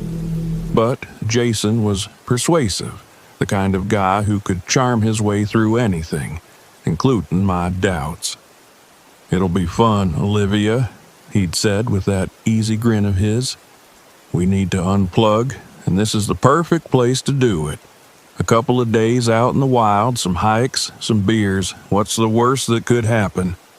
Now I knew. The first signs of trouble were small, easy to dismiss. Bad tent poles, a broken flashlight, Eli, Jason's co-worker, muttering about bad vibes. We laughed it off, even Maya, who usually lived for a good sarcastic jab at Jason's expense. But the unease crept in, slow and insidious, like the fog that hung low in the valleys of Devil's Den.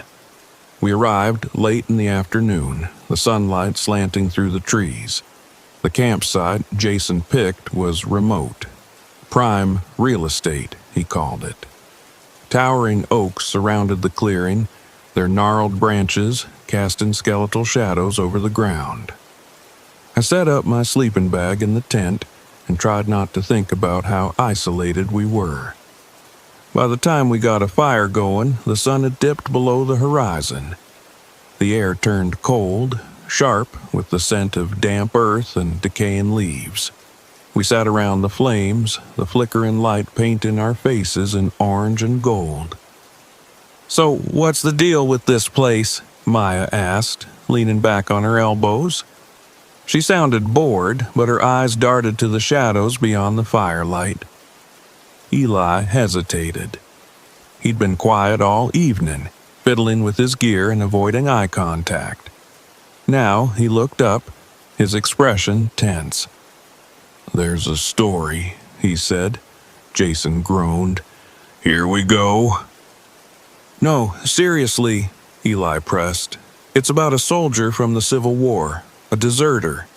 He got caught hiding out here, and the locals, well, they didn't take kindly to cowards." Maya rolled her eyes. "Let me guess. They lynched him, and now his vengeful spirit haunts the woods?" Eli's mouth tightened. "Something like that. They say he was cursed, made to wander these woods forever. People see him sometimes, a shadow in the trees, red eyes glowing in the dark." Jason laughed, the sound loud and jarring against the quiet night. "Come on, Eli. You really believe that?" Eli didn't answer. He just stared into the fire, his face pale in the flickering light. The first night passed uneventfully, though I woke up several times to the sound of something moving outside the tent.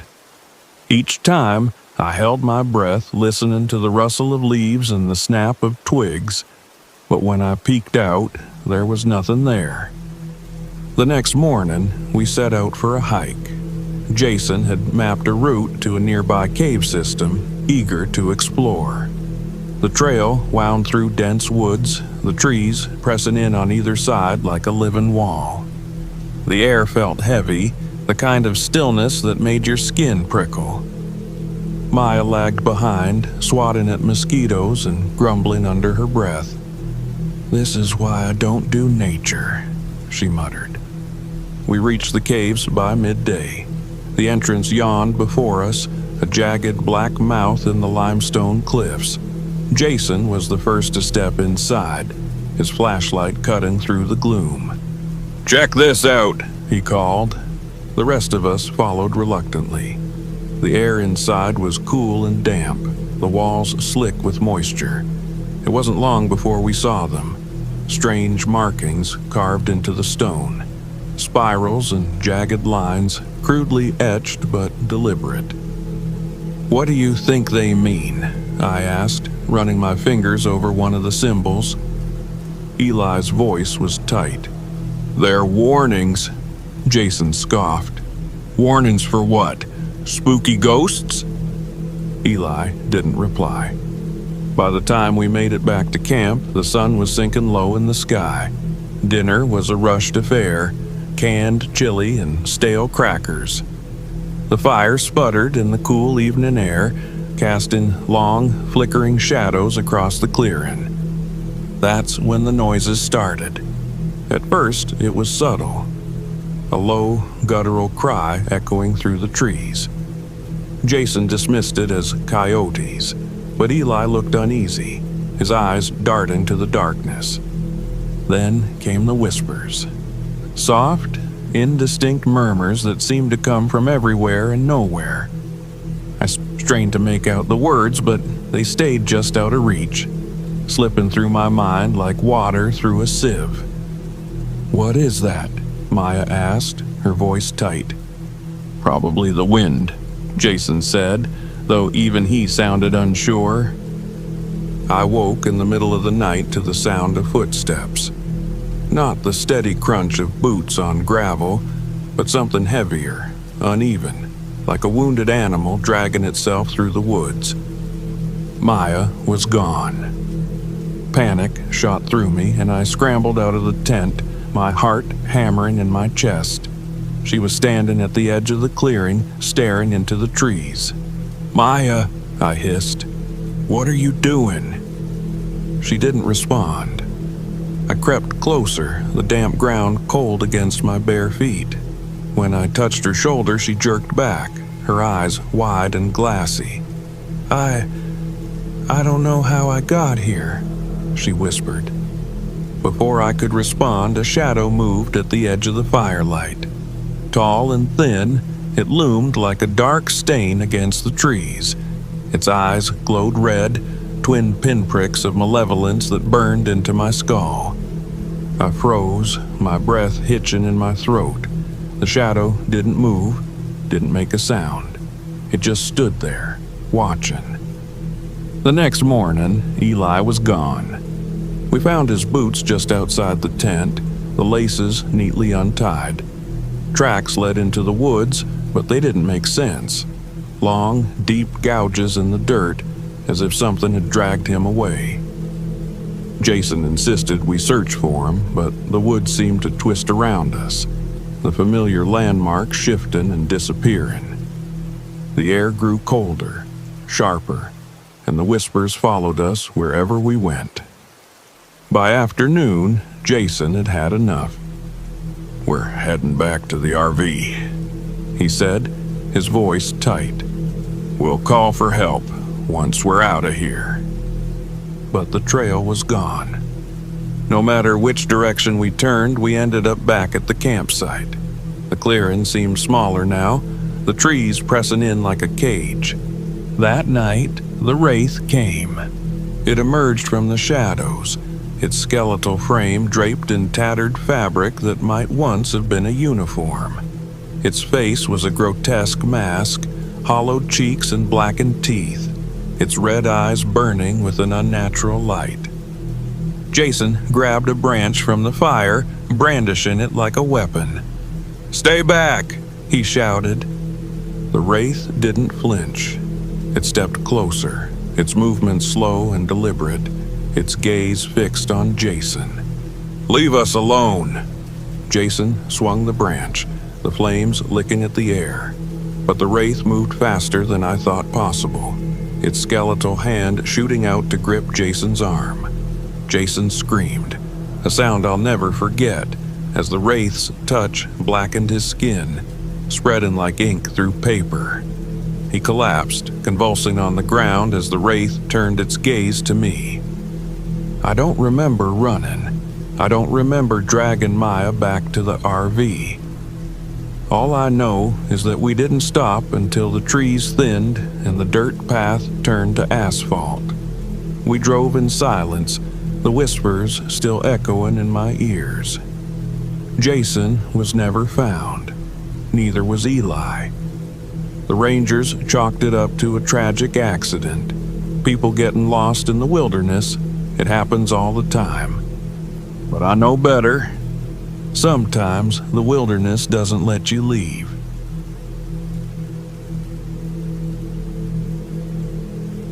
I've always been drawn to mysteries, but I never believed in the supernatural. Ghosts, demons, wendigos, those were stories, nothing more. Grace, my best friend since college, had the opposite mindset. She lived for the thrill of the unexplained. It's how we ended up at Devil's Kettle in northern Minnesota, a waterfall that split in two. One half flowed downstream, the other disappeared into a deep, inexplicable sinkhole. No one knows where the water goes. People have tried tracking it, dropping dye and ping pong balls into the hole, but nothing ever reappears. The mystery made it the perfect stop for our road trip. We arrived late in the afternoon, the low sun casting golden light across the dense woods of Judge C.R. Magny State Park. Grace parked our aging sedan in the small lot near the trailhead, and we loaded up with camping gear. "You sure about this?" I asked as I shouldered my pack. The rangers said camping this close to the falls isn't recommended. "Emma," she said, flashing her usual mischievous grin, "since when have we listened to warnings?"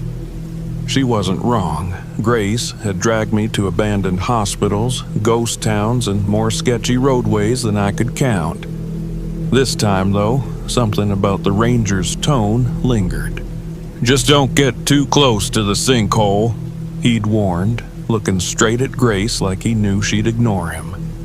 The hike was easy enough, 2 miles of well-worn trail cutting through towering pines and birches. The falls greeted us with a roar, mist rising as the water surged over the edge into the mysterious void. Grace stood on the overlook platform, leaning precariously over the rail. "Don't fall in," I said. She smirked. "What, you wouldn't jump in after me?" "Nope," I replied, deadpan. "I'd call your parents and tell them you were stupid enough to lean too far." We laughed, but as we set up camp near the falls, the humor faded. Something about the place felt wrong. The air had a heaviness to it, like a storm was coming, but the sky remained clear. The forest, too, was eerily quiet. No birds, no rustling leaves, just the relentless roar of water. After dinner, we built a fire and sat talking about old times. Grace had her flashlight out, testing it, when the beam flickered and died. "Well, that's annoying," she muttered, shaking it. "Good thing you've got yours." "Maybe try not breaking your gear next time," I teased, tossing her a spare headlamp from my bag. We turned in not long after, the fire burning low. The night grew colder, and I woke shivering. I reached for my jacket, but something outside stopped me. Whispers, faint and distorted, like someone murmuring underwater. I froze, straining to listen. "Grace?" I whispered. Her steady breathing answered me. She was asleep. The whispers grew louder, more insistent, until they formed words. "Emma, come outside." I bolted upright. That voice, it was mine. I grabbed the flashlight and pointed it toward the tent flap, heart pounding. There was nothing there, just the dense wall of trees and the crackle of the dying fire. I lay awake the rest of the night, every shadow a threat. In the morning, Grace's hiking boot was missing. "You're joking, right?" she said, searching the area around the tent. "I left them right here." We eventually found it, hanging from a tree branch about 30 feet away. Neither of us had put it there. Grace brushed it off as a prank. I wasn't so sure. We hiked to the falls again, planning to photograph them in the early light. Grace, ever the daredevil, insisted on getting closer to the sinkhole. "This is a terrible idea," I said as she climbed over the protective railing. "It's fine, I'll be careful." She inched toward the edge, camera in hand, the roar of the falls drowning out my protests. Just as she leaned forward, her body jerked, like someone had pushed her. She screamed, scrambling back from the edge. I rushed to pull her up. "What happened?" I asked, breathless. I don't know," she stammered, shaking. "I swear, it felt like someone shoved me." The unease deepened as we hiked back to the campsite. The forest felt wrong, the air thick with decay. It was subtle at first, a faint, sour smell, but the farther we walked, the stronger it grew. I kept glancing over my shoulder, convinced we were being followed, though I never saw anything. That night, the whispers returned. This time, they were louder and unmistakable.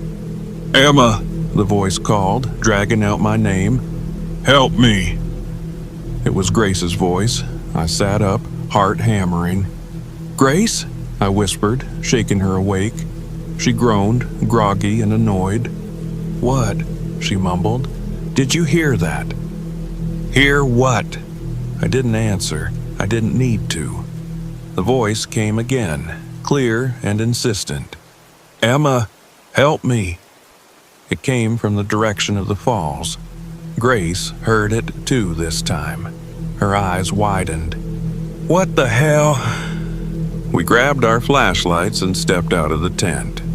The forest was still, the fire long dead.